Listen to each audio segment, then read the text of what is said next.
Photographers, are you like me? Can you never switch off? Are you like a bloody red hot bulb? You're just always on and ready to roll. I've discovered across the years that there's a few types of photographers. There's those that like to plan to the nth degree. They have a big list. They can't do anything unless it's all checked off. And then the others like me who are just always kind of like scanning the environment all the time, just looking for the next thing to happen so you can bang, take the shot.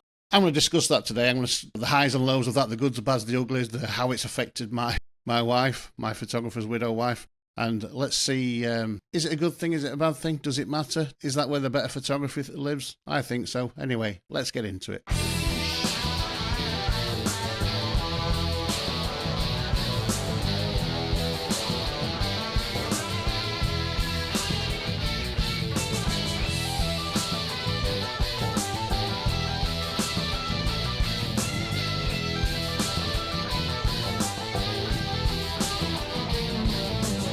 Welcome back to another episode of the Burkitt Encounter. Thanks for tuning in today.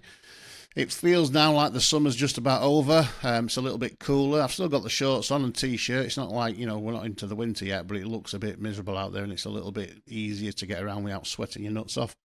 Turned the aircon off on the car today, which is always a good sign that you're out of the summer. Not that we ever have a great summer in the UK. It's always a bit, what do we have this year? Probably a month, and they'll say it's the warmest weather on record and we're all going to burn to death. You know what they're like with the World Economic Forum inspired news these days. So but it looks like the summer's out. It's marginally better than normal, certainly better than last year. I like the sun because I don't like the rain. I don't like the rain, wind and cold, even though it makes for good pictures. I don't particularly like being red hot, but I like it when you can just wear shorts and t-shirt or jeans and t-shirt and bob out anywhere, and it's all good. But we live in Britain and you have to take what you take, don't you? And if we've had 20 days of sun this year, that's probably 20 days more than we had last year. So, hey-ho. So anyway, thanks for coming back, tuning in, listening again. Today I'm going to talk about something which is quite close to my heart. And I say that because I'm lucky enough to have a very understanding wife who's happy for me to be a bit of a lunatic and do photography how I do it. She's not the kind of wife who is always at me to put the camera down and pay attention to the lovely romantic meal we're having, for example. And I'm not really exaggerating there.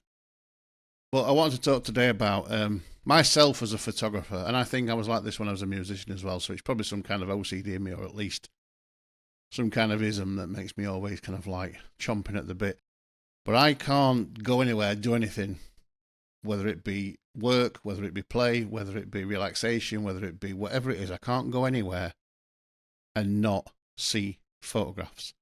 And what I mean by that is I'm looking around the room now in my studio, and I've got a couple of guitars lent up over there, and the way they're lent down the window like you're seeing them looks fucking great. So I'm going to take a picture of them, and I can't switch off from it, and it doesn't matter where I go, what I'm doing, I'm kind of always switched on. So I did a bit of research around this, and some people call it hypervigilance, and it's kind of a ism, I guess. Some people are just really focused on some things, whatever they're into. But for me, it's photography. And I'm kind of, I guess obsessed is not even the right, it's more than an obsession. It's an addiction, if you like. I'll give you an example. I can walk out to my car in the morning, and I'll walk out, I'll look up, and if I see what I think's an interesting sky, I don't just go, oh, that's a nice sky this morning. I've got to get my phone out. I'll whip back in the house, get the camera and take some pictures of it, because I think, why would I want to miss that opportunity? I'm a photographer, therefore I am. So why would I want to miss that opportunity? And I'm like that all the time. I'm like a coiled spring, always on the lookout for the next amazing bit of photography. And I think, like I've said, there's a couple of types of photographers. There are those that are like a coiled spring like me, that are kind of always ready to go, always looking at taking pictures. And then the other more measured types who tend to only take pictures for a reason. So, there's a method behind it. They've got a to-do list. They've got everything set up. Everything's like laid out. If it goes wrong, they'll do it all again.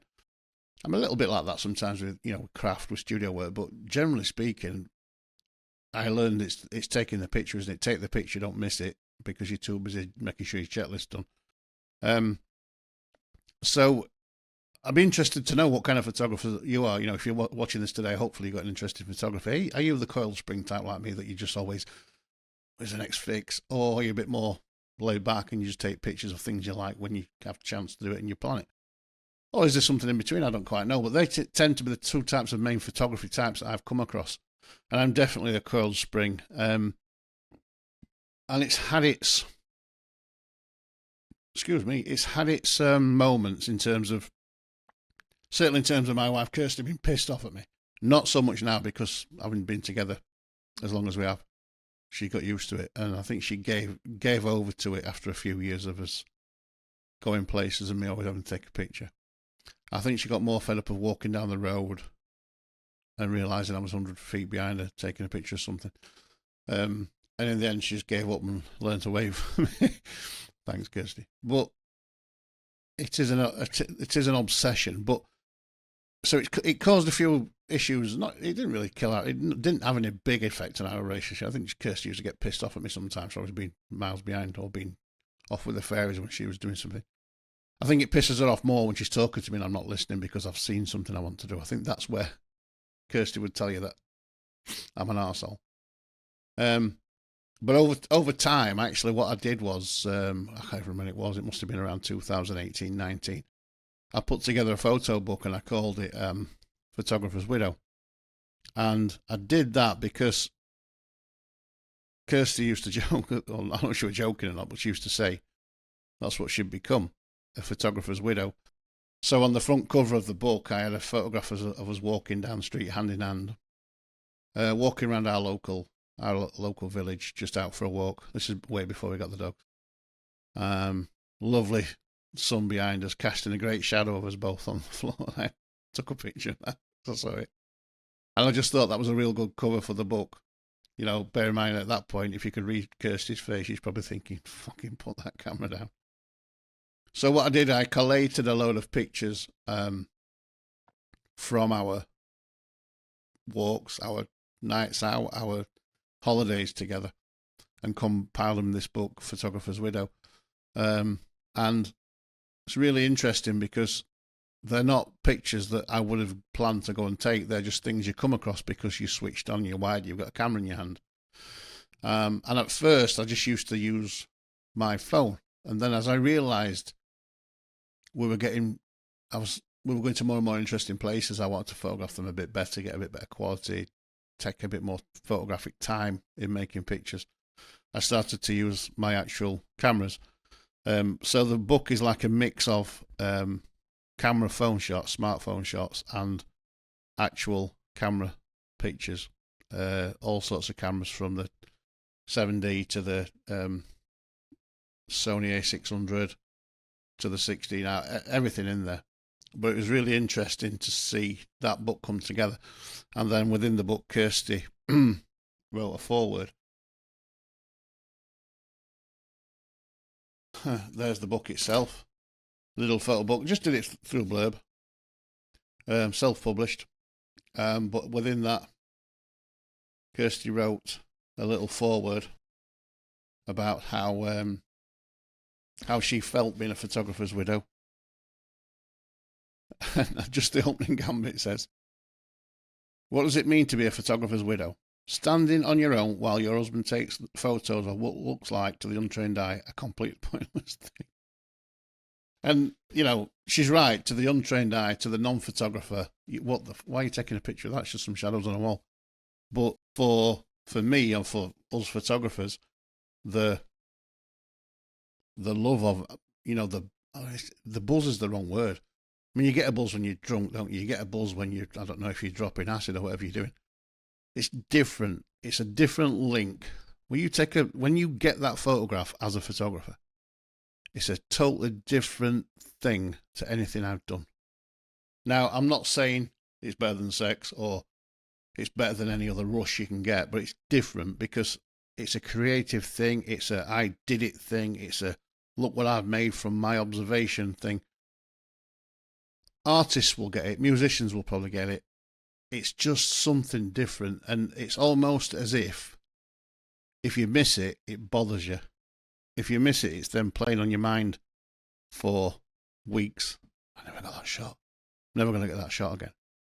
And for me, it can be as subtle as, or as I don't know, not even subtle's not even the right word. It can be as something as easy as just a shadow on a wall caused by the cool light because of the type of glass you got in your front door.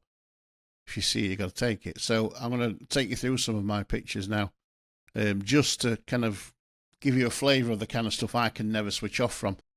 And I am guilty as charged, and I'll never change, because why would I change? It's part of my makeup, part of who I am as a human, as a photographer. So why would I want to change? And I don't think Kirsty would want to change me either. I think she's just got used to me. And she probably mutters some stuff at me under her breath. You know? Fucking hell, I was taking pictures again. But generally speaking, it's kind of accepted that that's who I am, that's what I do. So I'll show you some of my stuff now. And I've amassed, I've got a folder here. It's called Phone Backup 2024. So this is just my pictures I've taken on my phone while we've been out and about. Bear in mind, I generally always have a camera with me as well. And this is, 2,500 pictures between around April and October 2024. So it's not even a full year. But I'll just show you the kind of thing that I do. What I tend to do is, if I'm shooting on my phone, I'll shoot and edit on Snapseed. More often than not, an app called Snapseed. It's a decent little editing app for that kind of picture. Sometimes I'll use the Photoshop app. Sometimes, if I've got a picture that I think's worthy of a proper edit, I'll export it into Photoshop and have a look at it there.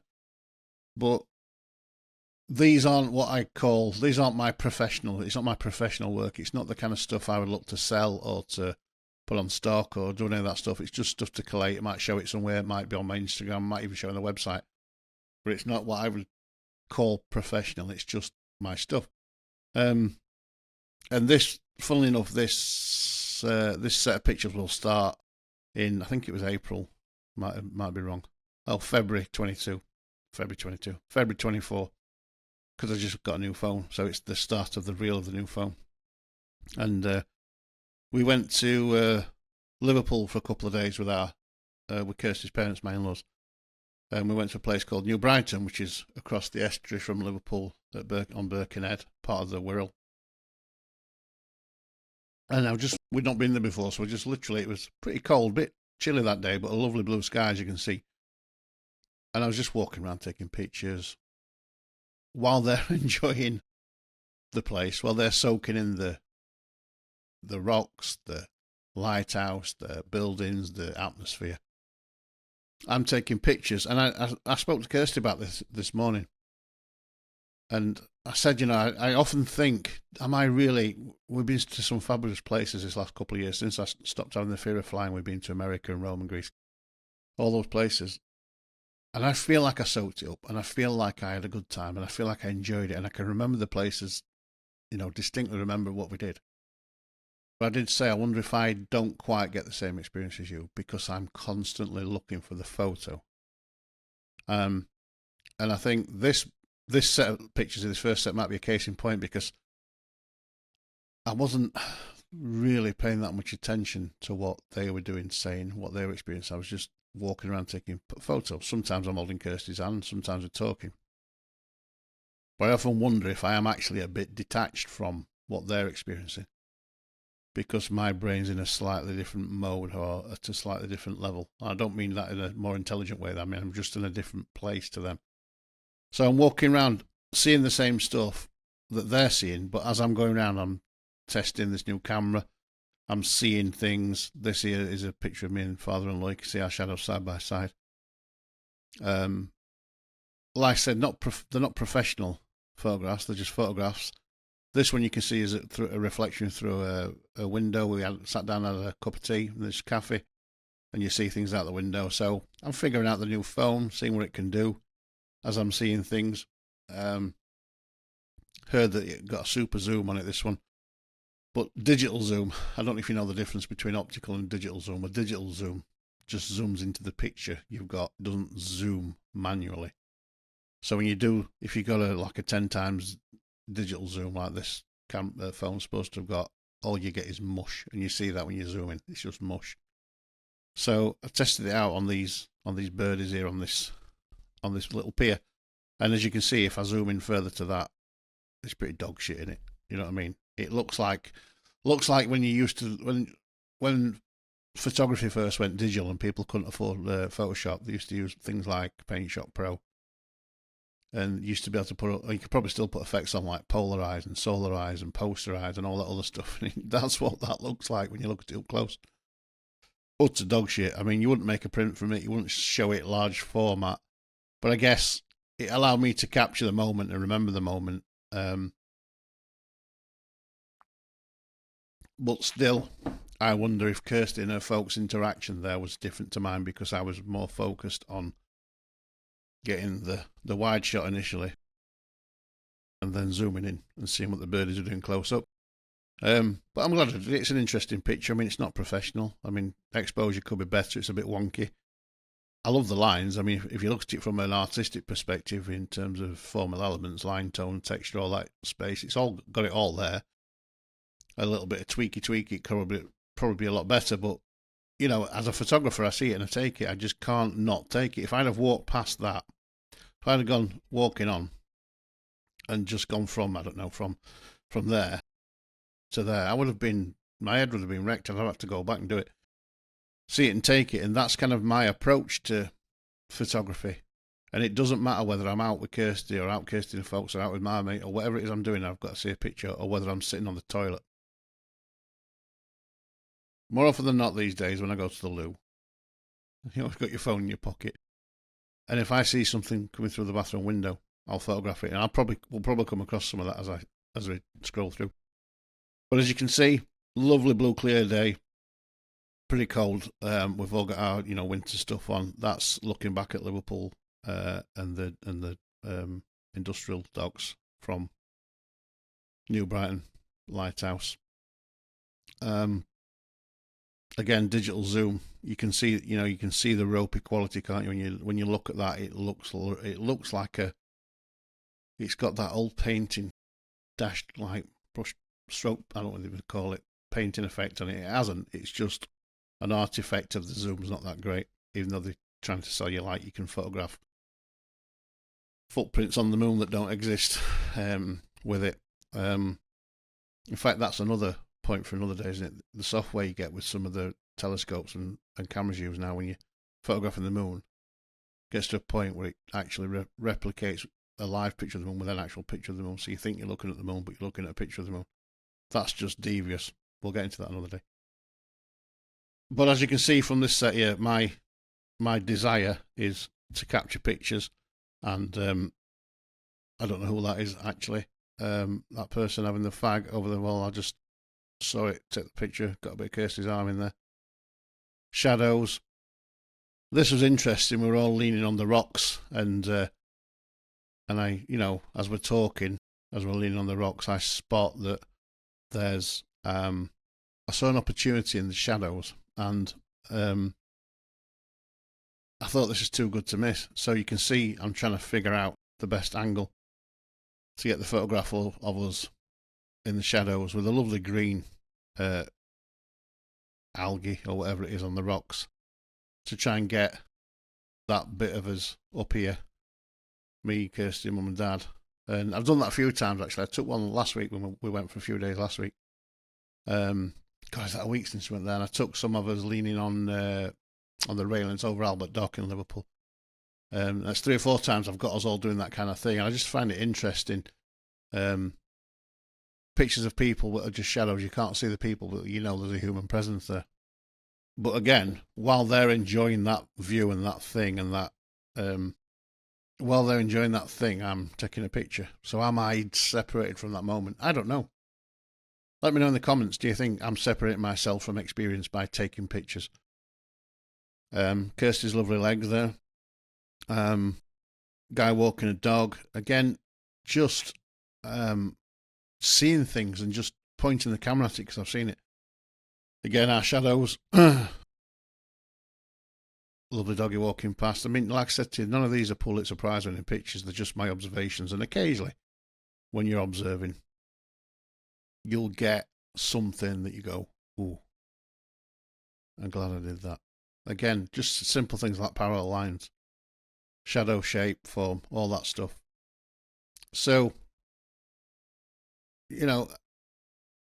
just being unable to switch off and seeing the photo opportunity, for me, creates opportunity. It creates sometimes great pictures, some things that end up in my portfolio, or certainly in the realm of stuff I want to show. There's a couple of pictures in there that I will have edited, particularly the one with the shadows, and it's something I just enjoy, and I often wonder, would I enjoy the places as much if I wasn't a photographer? And that's an interesting concept, isn't it? Because when I go on holiday, I'm thinking, great, I get to spend some time with Kirsty, switch off from the day shit, I can relax. Me and Kirsty have a real good relationship. We just get each other. It's a bit nuts. We just get each other. So we kind of go with the flow. We don't get out of our pram and upset over things. We just go, if things go wrong, well, fuck it, let's do something else instead. That's it. So I enjoy the time with her, I enjoy the places with her. But am I enjoying it differently because I'm a photographer and I can't switch off? It's an interesting question. I don't know, because it's been that long since I went somewhere with Kirsty or with anybody else. Without a camera, I can't remember. I'm just always switched on to it. And I don't think I would approach it in a different way. Again, look, you can see in that one, if you zoom up close, it's dog shit up close. But that with a nice zoom lens would have been a really good photo. Kid playing in the rock pool, dog running back to its owners looking out to sea or over the estuary. So I'm not entirely sure that my experience is the same as other people who I'm with, but I still have a really, really exciting, good experience. I don't ever come away going, oh, I didn't enjoy that holiday, I didn't enjoy that day out, or I didn't enjoy that thing because I didn't get any good photos. Getting the good photos for me is like it's like a bonus. It's like, oh wow, we were there, I got some great photos. But I've never come away going, great waste of time that. A good example of that was I took the dogs for a walk. We drove from our house to Cleethorpes a few weeks ago, months ago, maybe 2 months ago now. Let's see if I've got them on here. Cleethorpes. And we went for a walk down the beach at Cleethorpes. And because I can't switch off, I took the camera and I got pictures of the dogs. And there was nothing in there that you would call Pulitzer Prize winning. They're just pictures of Paddy and Clover running on the beach playing. You take your camera, you might get some pictures, you might not. It might be worth sending them back, it might not. But I didn't get anything other than this thing here, which I've edited. Which again is not a Pulitzer Prize winning thing, just the bell and all. But I had a lovely day out. It was a good couple of hours. It was nice and warm. It was chilled. Me and Kirsty were having a laugh. The dogs were making us laugh. It was fun. Didn't get any pictures worth using, but I still really had a real good time, a real nice time. So for me, I'm not linking it with I can't have a good time unless I get good pictures. For me, getting good pictures, usable pictures from Rome, New York, places like that are just a big bonus on top of having a great time out with Kirsty. We're all individuals with our individual likes, wants, needs, desires, and photographers should be allowed to be those, those people who are over here while everybody else is there. Otherwise, you're just another NPC, aren't you? You're just another person involved in the game, but you're not controlling anything. You're just another nondescript player. And I think to be photographers, should be stepping outside the frame a little bit and being a bit different and being the person stood over there when everybody else is there, because you should be seeing things, you should be involved, you should be thinking, I want to get something that nobody else has got. And if you look at, I know stock photography is not very exciting, but if you look at the ones that sell, it's nearly always the ones who shot it from over there when everybody else is there. And if you look at creative art photography, if you look at exhibitions, the best stuff is from people who are a little bit over the top, over the edge, a little bit on the side, a little bit out of the norm. The norm's very easy. You can conform and do what everybody else does. If you look at paparazzi scrums, you've got 10 paparazzi all like on top of each other trying to get the shot. Go over there, get that shot. Or go up there, go down there. Or step back and get the paparazzi and the celeb. That's where the good stuff is. So I'm not necessarily sure that being hypervigilant makes you a bad person. Well, it doesn't, does it? But makes you different in a enjoy the moment way, because you're just seeing the moment in a different way, I think. I mean, last week, we've been on the open tour bus in Liverpool before, because we're all Beatles fans, we're all Liverpool fans, so we do that kind of stuff. But we'd done a lot of walking, we're all knackered, so we said, should we jump on the open top bus for an hour and just have a look around Liverpool, see, and just get some fresh air? Great. I was taking pictures from the top of the bus for a change, which is something different to what I normally do. In fact, I'm not sure whether I've actually ever taken any pictures from the top of the bus before. And on this occasion I did. So you get to see buildings and places and things from a different angle that you would not normally see. I mean, this guy here waiting at a bus stop, just a snapshot. Again, I'm not looking to sell these or anything with them, it's just a snapshot, not edited it, not done it with it. But it's you wouldn't normally get that angle. You'd normally get a waist height straight on angle. So to take the opportunity while you're on the top deck of an open top bus to take pictures, it's something else. I'm not going to show the homeless people, because as I said in my last podcast, or on one before that, I'm not very comfortable doing that yet. Again, this building, you would normally only see it, the vines on Lime Street, you'd normally only see it from like shop floor. But here you're like mid floor, so you can, I mean, obviously I've not edited it, but you get a different angle of it. And often I think photography is like that. Everything's shot at whatever, if you're 6 foot, everything's at 6 foot, isn't it? Or just less. And if you get down to a 4-year-old's height, or shoot it like somebody who's older might stoop a little bit, you get a different impression. So to shoot it from the top deck of a bus or something different, didn't see a great deal. I wouldn't, it wasn't like, oh, this is the best photos I've ever took, but just seeing things like the Liver building from a different angle, slightly higher up, slightly far back on the road, because I wouldn't normally take it from the middle of the road where the bus is. You can get some interesting different angles and perspectives on things. So I did that a little bit last week, and trying to do that, I guess when you're on, I mean, an example might be that when you're on holiday, when we went to Rome, me and Kirsty went to Rome last year. Did a couple of tourist trips. So to get pictures when you're on those tourist trips, you've got to move a bit, because there's always people in front of you looking and listening and learning. So you do that kind of stuff anyway, and I think that's where the more interesting pictures come from, when you're not stood where everybody else is stood and you're not interacting in the same way, the exact same way that everybody else is. It certainly works for me anyway. And I suppose I'll go back to how Kirsty is in our relationship. I'm lucky that she understands me, so I don't have to ask. I don't have to say, I'm just going over here to take some pictures. She knows. If she turns around, I'm not there. She knows I've seen something. I'm going to do it. I know not everybody has a relationship like that, so not everybody maybe feels like they can do that. But if you're able to do that, please just do it, because you'll see stuff that you would never see. You'll take pictures you would never take. This must have been, we're not in Liverpool anymore, we're in our back garden. And this was before we got the dogs, our lovely, beautiful dogs.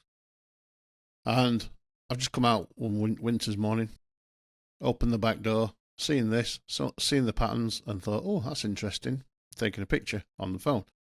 Now, if you look at it, it's a bit crap, in it, because it's a mobile phone shop.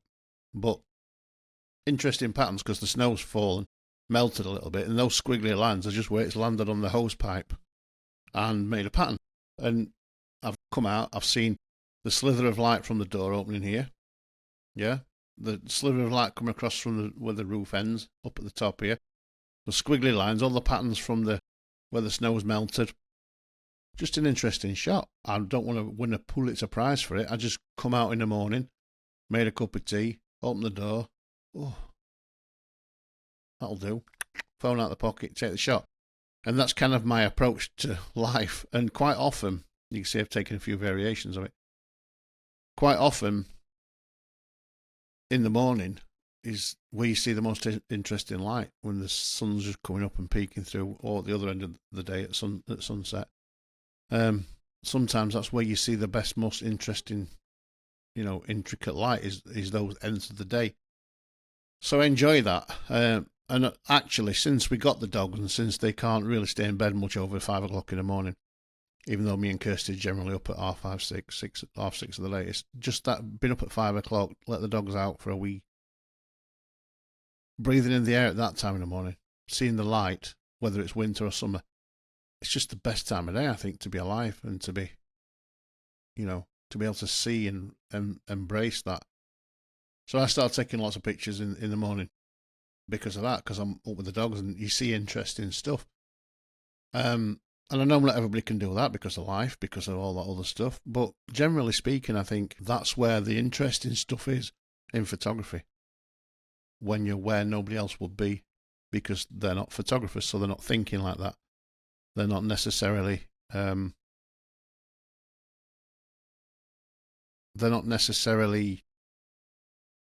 engaged in looking at stuff, whereas you are. And to be up and around and in and about things which are interesting because you're in a different space, different headspace, different place, is where the best photography comes off. I mean, this shot here, quite often on a Saturday afternoon, Kirsty's mum and dad will come over for a few beers, and this is the remnants of the few beers. This is us from being pissed up the night before, the remnants of our nice evening. And, I've come down to clean up and just took a picture because I just think it's funny that humans are like, when you've had a few beers, you're in a different domain, aren't you? You are. And so you kind of like, you'll leave your shit till the morning. You're like, oh, stick some nuts and crisps out. Oh, I can't find a bar, stick them in colander. That's what we're like. I've said this before on multiple podcasts. Me and Kirsty are not in any remote size, shape, form or other posh. We're just working class people who just crack on. And that's just how we are. Some people have gone, I'll go find a bowl. I'll get a bowl. No, not us. Just stick it in that. Who gives a shit? Gives an handful. That's how we are. So to be able to get those kind of pictures, it kind of excites me. And I'm thinking, are other photographers like that? Whether you're hyper vigilant or not, would you be thinking you come down in the morning and you're hungover for the night before, feel a bit grotty? Are you seeing pictures then? I do. I hope you do as well, because I hope it inspires you to kind of capture all those kind of pictures that nobody else is ever going to get. Nobody else will ever take that picture. There's only me in that mindset in our house. Although actually, Kirsty does take more pictures now on her phone when she sees things than she would have done, because she hears me and she talks to me and she sees what I do. But it's the opportunities that I take the picture, I can't not. And I think it would be a waste of that scenario, wouldn't it? I think perhaps more people used to do that kind of stuff back in the day, when you had a film camera. I mean, if you look at certainly all my pictures of my family and my friends when we were younger, kids and teenagers, all the pictures seem a bit, they're kind of lovely because they're not staged. They're a bit like that. They're a bit like you're all pissed up, passed out on the settee, somebody took a picture. They're brilliant, aren't they? They're the kind of pictures that everybody should take, whether you're hyper vigilant or not. And it's exciting to me, that stuff, because that's what life really is, isn't it? Not the contrived, come to the studio, plug it all in, put the product on the table, have a light, have a checklist, have a stylist, have a this, have a spray some water on it, take a picture, review it. Fucking hell, that's not photography, that's photocopying. Photography is, look at that. Show it some, oh, fucking hell, yeah, a great night, wasn't it? For me, that type of photography and storytelling is where it's at. And I'm a swine for in the morning, we're laid in bed and the sun comes down the front of the house and it comes through the blind and the window, and you get things like that on the ceiling, and I see it, take the shot like that. Wonder what date this was. What date was this one? Yeah, before we got the dogs. I'm going to blame Paddy for opening the curtains, because Paddy likes to jump on the bed in the morning, open the curtains and stick his nose out. And we call him neighbourhood watch, because he likes to look out the window, but he's not done it. Can't blame him for that. Just laying in bed in the morning, watching telly, see the light coming through, just take an interesting picture because the light's there. And that's the kind of stuff I like to do. It's it's easy to do. It's easy because, well, I guess with smartphone technology now it's easy because you don't have to go and rush down and find your phone. You don't have to. Oh God, I got a camera. Oh, moment's gone. So you've kind of always got some device kicking around. Even though I try to advocate for not doing that, having your phone around so much, but I'm as like mind melded into it as you guys are. So that is what it is. But it allows you those opportunities to take pictures you wouldn't, because the chances of me remembering to bring my DSLR to bed with me pretty slim. And just little things like this. A couple of years ago, was 18 months ago, this exhaust fell off on my car, and I didn't. I'm a jack of many trades, and one of the things I learned growing up was I love engines, I love motorbikes, I love cars. So my dad taught me how to fix cars. I then went on to train as a mechanic when I left school, but already knew more than the mechanics were training me, and got bored with that quick. I stopped and went to work in the steelworks instead, but I'd always been able to fix cars. As I've got older and my back has become worse, I don't enjoy it like I used to. But on this occasion, my back box had bust, and I got a quote for it for about 500 quid, and I thought, well, I'll do it myself. So I bought an exhaust for 100 quid and fitted it myself, did it in my dad's yard. So, but again, just taking pictures, because you can see, look, how it broke down, and I'd managed to get home by tying it up with some copper string. I mean, love that kind of stuff. There's my bike in its little shed. But seeing things and taking them. I mean, this is from the first flight we went on to. It's not the first flight, is it? What was this one? This will be from New York. Yeah. So this is a shot over. I want to say what it is, over the US, I think, because we flew to the States at night and arrived in the morning, or whatever it was. Anyway, we arrived at New York in daylight, evening. And this is me taking pictures out of the plane. And again, they're not professional. They're just me on the phone with the glare from the window and all that. But when you see light like that, when you see interest like that, I've just got to photograph it. I mean, I was still semi-shitting myself. It was only the third time I'd flown in 30 odd years. Let's count it. Flew to Amsterdam and back in the August the year before. That's 2 flights. Flew to Heathrow from Manchester. That's 3. So this is my 4th flight in 30 years. So I'm still pretty nervous. But just seeing that and thinking, oh wow, look at that. How many times as a photographer do you get a chance to photograph above the clouds? It's rare, isn't it? Unless you're on a plane, or you're in a plane and you got the advantage of having it all set up for you so you can photograph stuff from the plane. So it's very rare to be above the clouds, or unless you're healthy and you've climbed up the Everest or whatever it is. You're rarely going to get chances to do that. So here am I, sat next to Kirsty. She's next to the window, I'm next one along, reaching over her, squashing her, taking a picture of the clouds, because I got to, because I'm in hypervigilance state. And we're over America, and that's probably how I really felt at that point, to be quite honest with you. So, and it's a funny sensation being a photographer and being like, I don't know what the phrase is, being a photographer and being in a position where you want to get the shot, you want to get the perfection, you want to get that professional shot, but you're on a plane 33,000 feet in the air, sat next to your wife who's at the window seat, and that's as close as you can get. It's frustrating, but at the same time you're thinking, at least I got something. Scrolling through just to make sure you got something. And I'm not even interested. I don't think I've even shown these to anybody. They just sat on my phone. But that hypervigilant thing, you're sitting there, you're trying to relax, you're in a plane, I'm constantly thinking, that wing look like it's falling off. I can't help that. And then you look out the window and you go, oh fuck, phone, quick, can't, you know what I mean? And I know everybody does that. I know everybody gets the phone out, like when something exciting happens, or they see a celebrity, phone out, or they see a car crash, phone out. There's a natural instinct there, I know. But photographers are different, and hypervigilant photographers like me are certainly different because, like I said before, I would not been able to take that shot. Some people might have gone, oh yeah, it's nice, I've seen it before. Don't matter whether I've seen that 14,000 times before. If I've looked out and something's piqued me, I've got to take the picture, and that's what they are.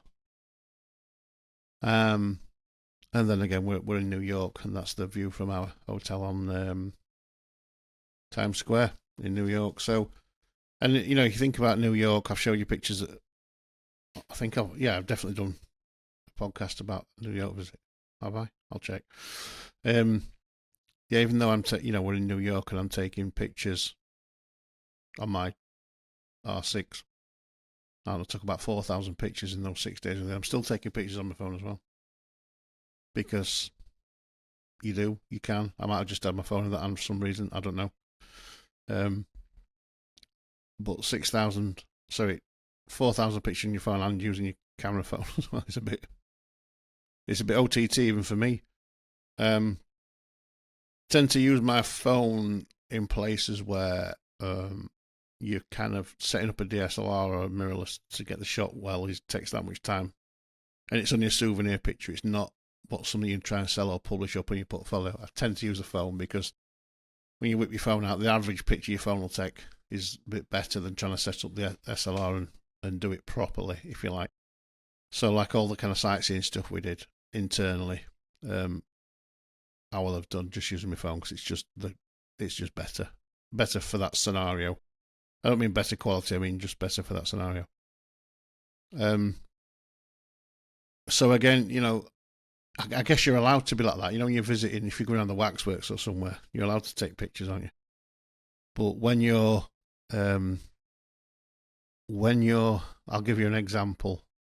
Let me just flip to a different folder a second. Let me just flip to Greece. This summer gone. Well, help me out here, guys. Where are we? I'm terrible at pictures. Folder travels. There we go. If we go to Greece, Athens edits. No, we don't want the Almy folder. Just want the edits.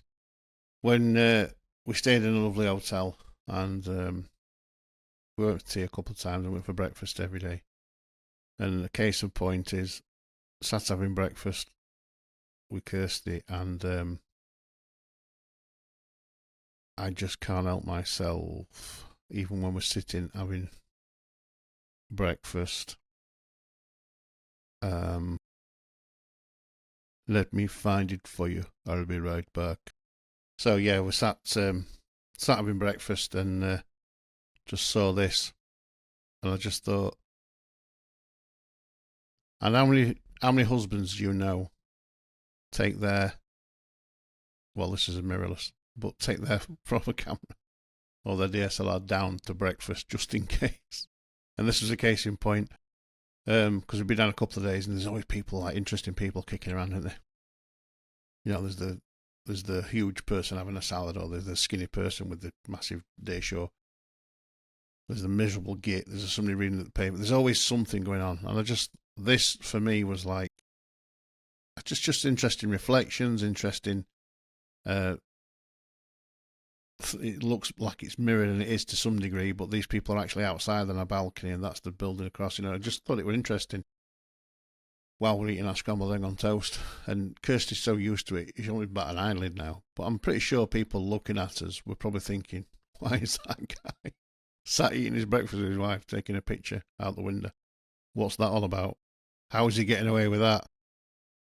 So yeah, I'm a bit of a swine, but like I said, mine and Kirsty's relationship allows me to be a swine, because she understands what it means to me as to be a photographer, and to be able to do photography without permission, without having to think, is it going to piss somebody off, without thinking, oof, have I upset somebody? that's how I am. Now, I think I've always been hypervigilant because when I was a musician, I couldn't switch off. Something was always inspiring me to go and write a song or learn a new. There was always something going on. And I think creative people are kind of a bit like that. It's difficult to switch on and switch off.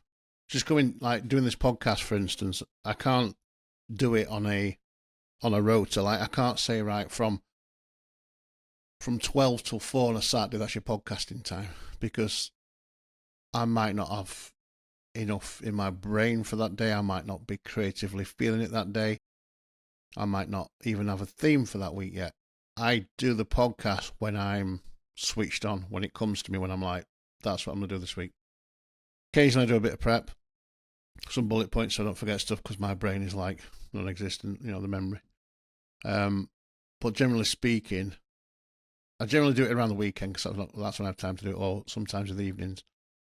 But I might do it on a Saturday, Sunday, or whenever it is that the vibe takes me to do it. I don't just go, oh, I've got to go down there now and do it, because if I did, I'd just be like, you've got to feel inspired. And I think photographers are inspired by visuals when they see things. When they open the door in the morning, they go, oh, fucking hell, look at what the snow has done, or whatever it is. So I hope that that you guys out there don't feel pressured to not do that, to kind of like not want to upset anybody. And it's difficult sometimes, I know. For example, if you're at work, if you work for a company and you're at work and you're in a meeting with your boss and you're thinking, fucking hell, that light coming through there looks great. And you're thinking, don't do anything. Well, I get that. I mean, I'd just take the fucking shot. I won't care. I'm like that. But I get that. You can't always do what you want to do. But when you can, and if you can, just do it and share that stuff with people. Talk to people about that stuff. Share your kind of like your excitement. And it can be as ridiculous as seeing some leaves blowing against a wall and the shadow's great. It doesn't really matter, does it? You've got to. I found that scrolling through, come across another flight. When was this from? This is Rome last year, flying over the Alps. And again, you see it, you take it, and it would be lovely, wouldn't it, to be able to sit there and do that properly. Wind the window down, get the camera, do it properly. And that's probably the only shot I'm ever going to get of the Alps. And you could probably upscale it and zoom it in and pretend, oh, I was actually at the Alps. I went up in a hot air balloon, and they allowed me to get out and photograph the Alps. Look, yeah, it was great. I borrowed a hot air balloon off Richard Branson, and look, you could do that, but why? I mean, it's shit, innit? Let's face it. And when you zoom in, let me look at that. Okay, that's bad. But it's just that you're not going to use it for anything. It's not going to, nothing will come of it. You just taking pictures of your flight as your thing. But it's Roma's stadium. But if I don't do it, I'll be sitting on that plane going, fucking hell, I want to take that picture and take it. Should I just took it? But I won't these days, because I'm not built like that. I'm going to have to take the picture. These pictures here, actually, Kirsty took and sent to me, because she had saw the light on the field with the doggies. Can't believe how much they've grown in this last year. And she was trying to get something like really exciting there. It wouldn't quite work for her. Oh, look at them. But it is that scene, isn't it? It's that when you come across that opportunity to get fleeting like light or sky clouds or rain or snow or whatever it is you see. I see these quite often outside our house. I did an episode on chemtrails. I can't remember which episode it was. Franken skies, I'll link it below, but I'm a firm believer in this shit that's spraying in the sky is not just contrails coming out of a plane. Sometimes it is, more often than not it's not. So I'm a sucker for photographing them. I see them a lot. I look up a lot, and this is a case in point. Come out in the morning, got the camera, got the phone up at the sky, take the shot. A, to document the amount of these things that happen. B, because it's interesting. It's an interesting shot. It's just an interesting shot that I see and I wanted to take. But I do get a lot of those. Again, I take a lot of pictures of the dog. I'm not going to go through them with you. See if there's anything more interesting. Here we go. So, kitchen floor. Actually, this is our older kitchen floor. Paddy, our slightly older lab, decided one day when we were training them to stay in the house on their own to eat the floor and ate this floor. So we had to replace it since. But he's a good boy, really. And you can see I'm up in the morning. I'm seeing sunlight coming through, and I'm just looking for the interesting shot. So I end up taking a shot of me standing obviously with the window behind me and the light coming through. Just interesting shadows and shapes and the human that's in there. And I think, actually from memory, I think I ended up, I don't know where the crop is, it might be in the Snapseed folder, but I ended up doing a square crop and making it a bit more slightly. Let's have a look what it looked like, because I think I probably did. Like I said, my brain's not all it once was, but I think I did something like that with it. Probably made it black and white because I'm a sucker for the black and the white. Just pinch those edges a little bit. There we go. Get rid of that. Make that a proper black and white. There. And there you go. Same picture, different crop. Just interesting stuff like that because A, I can't switch it off. B, I'm pre-wired to do it. And C, you can get really, really nice, interesting pictures by just going with the flow and seeing what's happening and seeing what project. But I only see that because I'm switched on.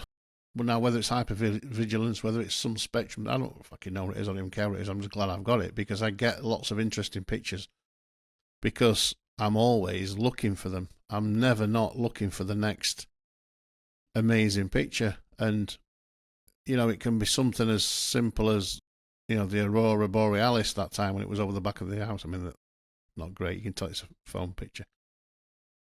But I'll go out and take it because I can, because I've got an interest and because I've seen it. I think actually Kirsty told me that were happening that day. But it's just a case of finding interesting stuff, and you know, just the dog sat against the fence. Paddy actually looks like a shadow. He's that bloody dark. He looks like a shadow. You have to look twice for the dog. There he is, look. But when you look at it, when you glance at it, you're like, oh, it's a dog and a dog. It's not a dog and a shadow.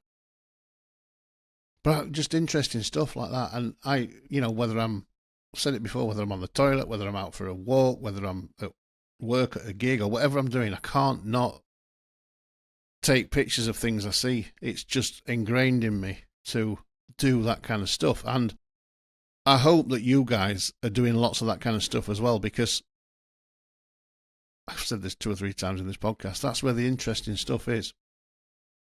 Our old room floor, before we laminated the room floor, we had a carpet down so you get that texture. But that is literally just the sun coming through the blinds. And I'm sat there in the morning, seeing that, I think, fucking hell, what a great shot. Bang, take the picture. Make it black and white. Oh, Jesus, that's great. Show it to people, see if they can figure out what it is. The rug here with the highlight on it, that's the carpet and the blinds. Here we've got stuff on the windowsill that's just shadowing through. I think that's a great photo. As a piece of art, as a piece of work, you could probably print that and charge £1,000 for it at some gallery. But for me, it's just something I saw through looking, through always being switched on to the next exciting picture that's going to come through because I'm looking. Sat outside on the back garden, a little fire going to keep us warm, even though it's warm in the summer. This is a couple of years ago. Little fire pit going. Kirsty's dad's really good at keeping that going. He fires logs on like no man's business. But just nice pictures. You see it, you take it. And you wouldn't do it necessarily if you had to run around with a DSLR. So, you know, having the smartphone handy to take interesting pictures. works in some scenarios. It's very rare that you take one and it's that the quality is that good you want to use it and display it. You can do, under the caveat that this is a smartphone picture. But sometimes like this, you can just get great, wondrous stuff. And particularly when you're showing things digital, you don't really have to worry too much about quality and high resolution, because most people's screens are 1080p max and can't see the detail anyway. They can be handy for some real interesting stuff. You don't have to think about it. You just hold your phone up. It's on auto. You take the picture. You got a memory. And sometimes I think photography is more about that, isn't it, than perfection. Said that. I've talked about that in another podcast, which I won't link below, but you can find it if you look. And all those things where, when I'm walking to places, I just can't help but look around. This is just a row of pictures as I was walking around Leeds once. Just dumped on the floor. God knows what that one is. Bridge being made. Reflection out the window. Reflections in a shop window walking down the street. Looks even better in black and white. People building stuff. I mean, the chaos there is just fantastic. Shit on the floor with my shoe. People leaving stuff on top of bins. Mobile phone in hand, walking around, seeing stuff, taking it, documenting the world that we live in, the shit squalor that we live in sometimes, but always having the presence of mind to do it. And I enjoy it. It's kind of a bit of therapy for me. In fact, it's not just a bit of therapy for me. It's a lot of therapy for me, and I can't switch off from it, and I enjoy it, so why would I not do it? And I hope that you guys have kind of got some of that in you as well. Some of that excitement of taking pictures. It doesn't have to be, a picture that's going to go on the wall. You just see things, ridiculous things, things that people did at certain times, and you think, what were you thinking? I like that. They're apologising for the inconvenience on the convenience. Only humans could do that. But I find indoor, outdoor, upstairs, downstairs, whatever. If you're smart, you can use your smartphone to get you the picture that is kind of somewhere usable. It's not, you're probably not going to win any prizes with it. You're probably not going to publish it, but this one, for example, what I tend to do is on the Samsung Galaxy S21 I have. When you hold it in auto mode, you can just click to focus and then reduce the exposure a little bit. I like to underexpose stuff just in case, as you know. So this is just slightly underexposed and then will have been reproduced slightly in Snapseed. I guess. So, and it's not perfect. You can see some aberration in there. You can see some vignetting in there, but it's what you want to do, isn't it? If you're aware of the limitations of what you've got, but you can get the shot anyway. A bit like this one here. I told you before about me, Kirsty, and the in-laws leaning on the balcony. This is at Albert Dock, Liverpool, and you just see it. We were taking pictures actually of jellyfish, and you can see some of the jellyfish in there. But they're taking pictures of jellyfish, and I've spotted the shadow. So I'm more interested in the shadow than I am the jellyfish. And again, in black and white, it looks even more creative and artsy and slightly out of focus because it's cropped and it's destroyed the focus a little bit. Just constantly switched on, like that one there. We're on holiday on the beach, Southport, and I've seen that. I mean, I don't know whose ice creams were they were dropped, but I just thought it looked great, so I took the shot on the mobile phone. While everybody else is on the beach enjoying themselves, I'm taking pictures of ice cream cones upside down on the beach. But that's where my head's at. That's my photography cap is there. And again, seeing things through the window. It's just the window in our house. Just great reflections, great interesting pictures. Just through always looking and seeing and just, I don't know, just being a photographer. Whether you don't necessarily have to have a point for your pictures. There doesn't have to be an end game. You don't have to be creating pictures for something. You're just taking pictures. This one was on my birthday a couple of years ago, again in Liverpool, our favourite place. And I walked to the shop in the morning to get some milk. And was coming back. Low November sky, early morning. Great shadow. that's just me stopping, taking the picture of my shadow. And again, in black and white, it looks even more interesting. I wasn't walking to the shop going, I see a picture of a shadow. I'm just walking to the shop, looking around, bang, see it, stop, take it. And that's how I'm wired. And like I keep saying, I've said it a million times now today, Kirsty accepts that. And just things like that. Seeing the newspapers bundle up outside the newsagents, not being stolen, they're still there, which is great. Interesting pictures, just through seeing. There's a great series from the 70s.